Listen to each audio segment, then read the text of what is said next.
चक्रेश जैन, महामंत्री श्री विजेंद्र जैन, कोषाध्यक्ष श्री शेखर जैन, सचिव श्री नीरज जैन, मंदिर मैनेजर श्री पुनीत जैन।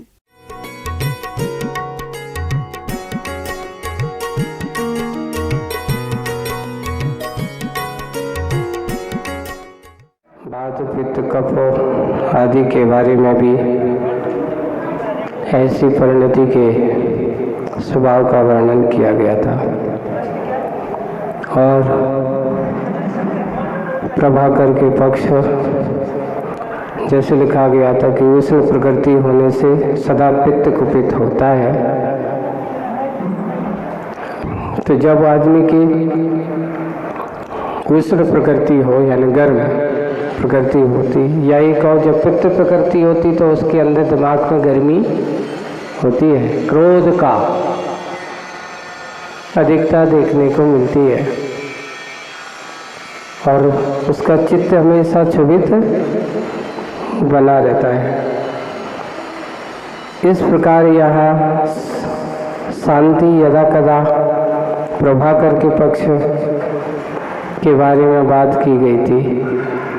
अब आगे आज मुखमाटी में एक नया विषय चालू होता है, पुनः कुछ एक नई रणनीति तैयार की जा रही है। सागर शांत बैठने वाला नहीं है। कहते हैं जिसके मन में किसी के प्रति विद्वेषता का भाव है, एक मात खाता है तो दूसरी नई नीति तैयार करता है, क्योंकि उसका काम है कि कैसे ना कैसे कुछ ना कुछ इसका हमें क्या करना है, अहित का कुछ विलय मचाना है धरती पर। वही है, कूट कूट कर सागर में कूटनीति भरी है। कूट कूट कर सागर में कूटनीति भरी है, पुनः प्रारंभ होता है पुरुषार्थ, पृथ्वी पर प्रलय करना प्रमुख लक्ष्य है ना, प्रमुख लक्ष्य है ना। उसने सोचा है कि कैसे भी हो शांति से, जैसे सागर कभी शांत नहीं बैठता, उथल पुथल उसमें हमेशा मची रहती है, वैसे ही उसको भी धरती में शांति हो वो उसको अच्छा नहीं लगता, क्योंकि जिसका जैसा जो स्वभाव होता है वह स्वभाव वह है, उस प्रकार के भाव के साथ वह काम करता रहता है। और सागर की स्थिति है कि वह उथल पुथल करने वाला है, उछल कूद करने वाला है, तो शांत धरती की शांति को कैसे बर्दाश्त कर सकता है? बिल्कुल नहीं कर सकता है। तो उसने अपनी, क्योंकि कूटनीति भरी पड़ी है, पुनः प्रारंभ होता है उसका प्रसार, पृथ्वी पर प्रलय करना है, प्रमुख लक्ष्य है ना उसका। इसलिए इस बार पुरुष को प्रशिक्षित किया है। इस बार किसको? पुरुष को प्रशिक्षित किया है, प्रचुर प्रबोध समय देकर, बहुत अच्छा समय देकर के उसने अच्छे से प्रशिक्षित किया। प्रचुर, बहुत, प्रबोध, अच्छे से, प्रबोध का अर्थ होता है ना अच्छे रूप से, समय दे करके। और वह पुरुष है तीन घन बादल, पहले क्या थे? बदलियां थी, है ना, अब क्या किए? घन, अच्छे घने बादल अब तैयार किए हैं। एक नहीं, कितने? तीन घन बादल, बदलियां नहीं, दल बदलने वाली। ये वो बदलियां नहीं है जिनने अपना दल बदल लिया था। अब तो तीन घन अच्छे बड़े बड़े ठोस, घन का अर्थ ठोस, ऐसे घन बादल तैयार किया है। ये बदलियां नहीं, दल बदलने वाली, झट सी दया से पिघलने वाली। जल्दी में किसी की दया के भाव देखी तो पिघल गई, ये वो ऐसी नहीं है। दया से पिघलने वाली, शुभ कार्यों में विघ्न डालना ही इनका प्रमुख कार्य रहा है। ये बादल कैसे हैं? शुभ कार्यों में विघ्न डालना ही इनका प्रमुख कार्य रहा है। इनका जघन्य परिणाम है, जघन्य ही काम है और घन नाम है। घन यानी बादल, इनका नाम क्या है? घन नाम है।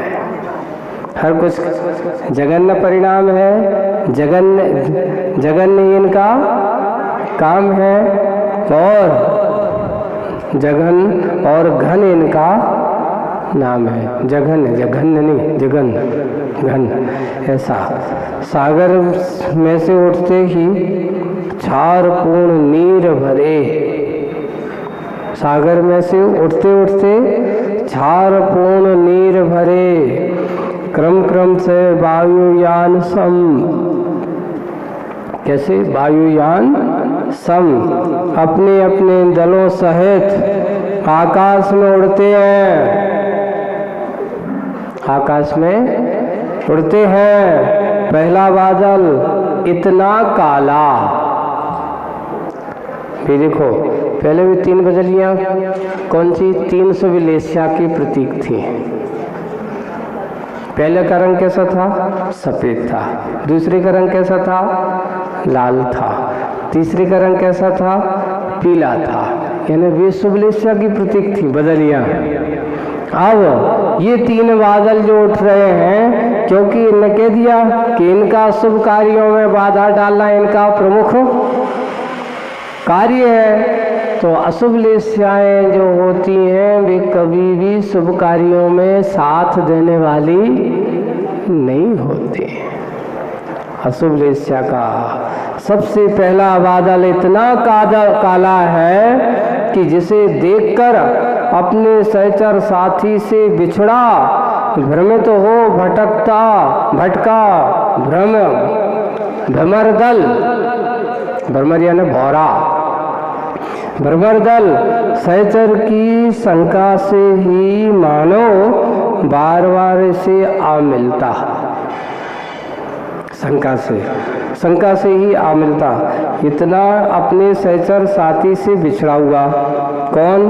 भ्रमित होकर हो भटका भ्रमर दल, भौरों का समूह अपने ही साथी से कैसा हो?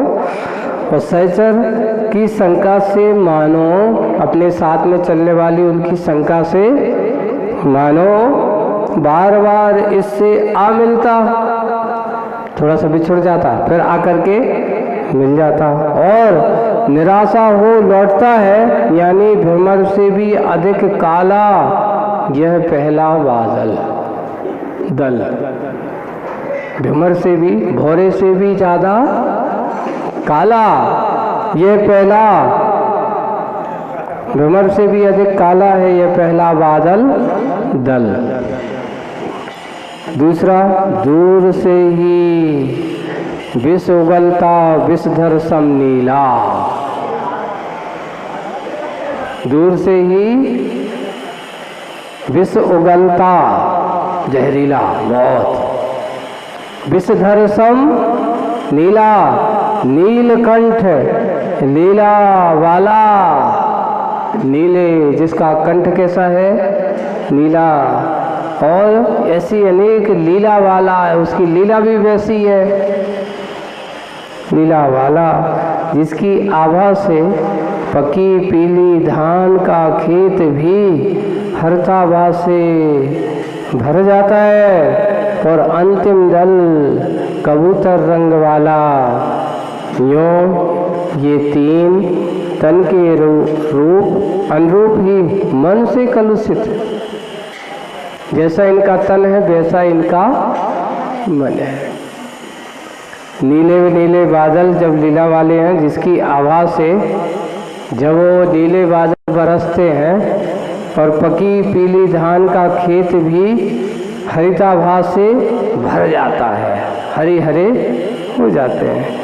और अंतिम दल कैसा था? अंतिम कबूतर के रंग वाला, कबूतर का रंग होता है ना काला होता है, वो ना सफेद, जिसे अपन कापोत कह देते हैं। ये कापोत, ये तीनों ही तन के अनुरूप ही, जैसा इनका तन है वैसे इनका मन से कलुषित है। अब इनकी व्यापक व्याख्या होती है। कैसे इनका स्वभाव? इनकी मनोमीमांसा लिखी जा रही है। किनकी? इन 3 बादलों की मनोमीमांसा। इनके मन में क्या है, कैसे परिणाम है, क्या क्या इनका स्वभाव है, इनकी मीमांसा लिखी जा रही है। चंडाल सम प्रचंड शील वाले। चंडाल कैसे होते हैं? जिनके अंदर कभी तुम उपदेश हो, उनको समझाओ, वे समझने वाले क्रूर परिणामी। चंडाल। अपन लोगों को किसी को चंडाल के तो कहता है तुमने हमें गाली दे दी, पूरे चंडाल हो, कुछ भ्रष्ट हो गए, कोई नियम धर्म नहीं है, कोई दया करना नहीं है, ऐसा बोले कि चंडाल जैसे, जिसका आचरण अच्छा नहीं होता। प्रचंडशील वाला, तेजशील स्वभावी, हमेशा हर बात पर क्रोध करने वाला, आक्रोशित होने वाला, प्रचंड स्वभावी है। एक अपन को भी एक समझने की ज़रूरत है कि कोई बात अगर कहते हैं बिना सोचे समझे हम तत्काल उसको क्रोध के माध्यम से हम आक्रोशित होकर के जवाब देते हैं, तो समझ लेना अभी हमारी लेस्यालूप परिणाम अच्छे नहीं है। लेस्यारूप परिणाम अगर आदमी की खराब हो तो कोई कितनी अच्छी बात सुनाए, कोई कितनी भी अच्छी बात आपको कहे, वो उन बातों को सुनना पसंद नहीं करता। जवाब में उल्टा और क्या सोचता, ज़्यादा मत सुनाओ, हम सब जानत हैं। क्या करता है वो? हमें ज़्यादा उपदेश मत दो, हमें सब पता है। और जब उससे पूछा जाए कि तुम्हें जब पता है तो समझते क्यों नहीं हो? नहीं समझना है, ये सब फालतू की बातें हैं, क्योंकि उसे अच्छी बात लगती नहीं, अच्छी उसे पसंद ही नहीं था। यही है चंडाल सम प्रचंड शील वाला, घमंड के अखंड पिंड बने हैं। अहंकार सबसे ज्यादा, घमंड के अखंड पिंड बने हैं। बहुत सोचा था, मुनिराज ने कह दिया, जब भविष्यवाणी में आया, कंस के लिए कहा कि तुम्हारा ही भांजा तुम्हारी मौत का कारण बनेगा, है ना। अब बात तो आज नहीं तो कभी, तो उसने क्या सोचा, देखते हैं मुझे मारने वाला कैसा पैदा होता है। कंस ने सोच लिया कि मुझे मारने वाला जब पैदा ही नहीं होगा तो मारेगा कैसे। लेकिन नियति एक ऐसी परिणति है कि कोई कितना प्रयास कर ले, लेकिन कभी भी उसकी नियति का नियोग ऐसा बन ही जाता है कि कंस ने हर तरह प्रयास किया, यहाँ तक कि अपनी बहन और जमाई यानी कृष्ण के माता पिता, नाम क्या था इनका, देवकी और वासुदेव, इन दोनों को काट रख दिया, अपने कारागार में बंद करके रख दिया।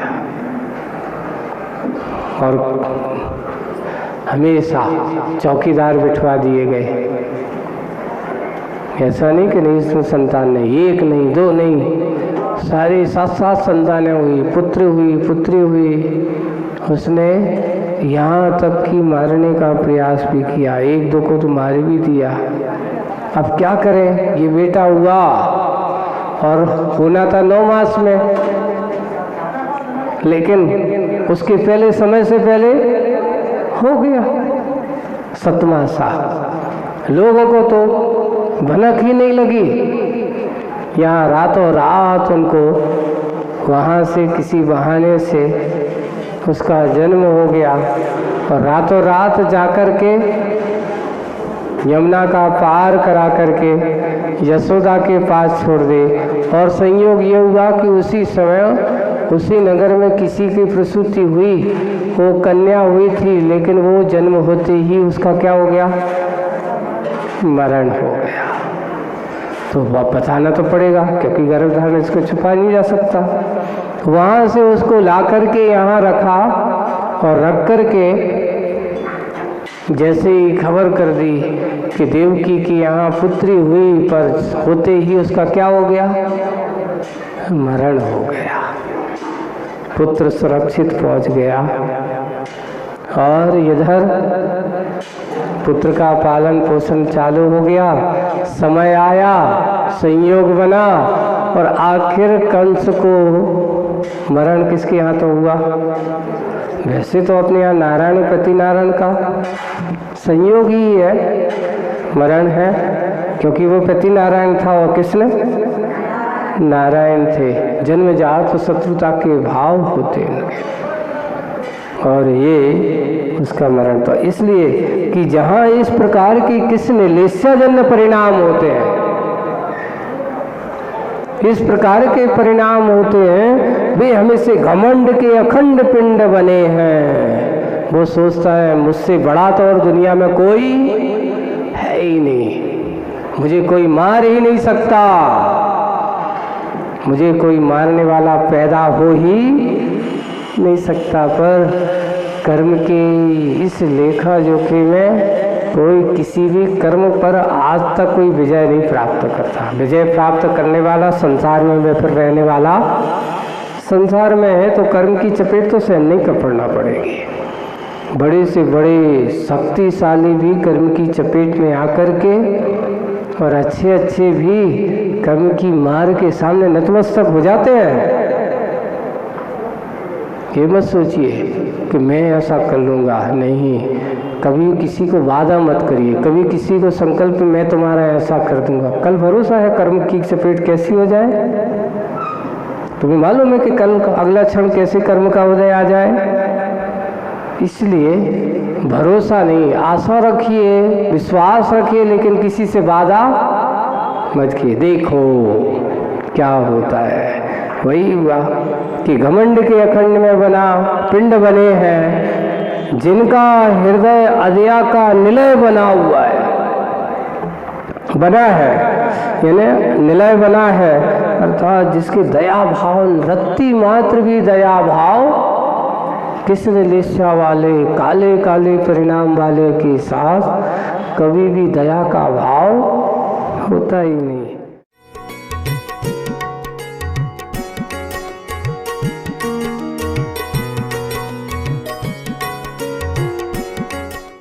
इस कार्यक्रम के पुण्यार्जक थे प्राचीन श्री अग्रवाल दिगंबर जैन पंचायत रजिस्टर धर्मपुरा, प्रधान श्री चक्रेश जैन, महामंत्री श्री विजेंद्र जैन, कोषाध्यक्ष श्री शेखर जैन, सचिव श्री नीरज जैन, मंदिर मैनेजर श्री पुनीत जैन।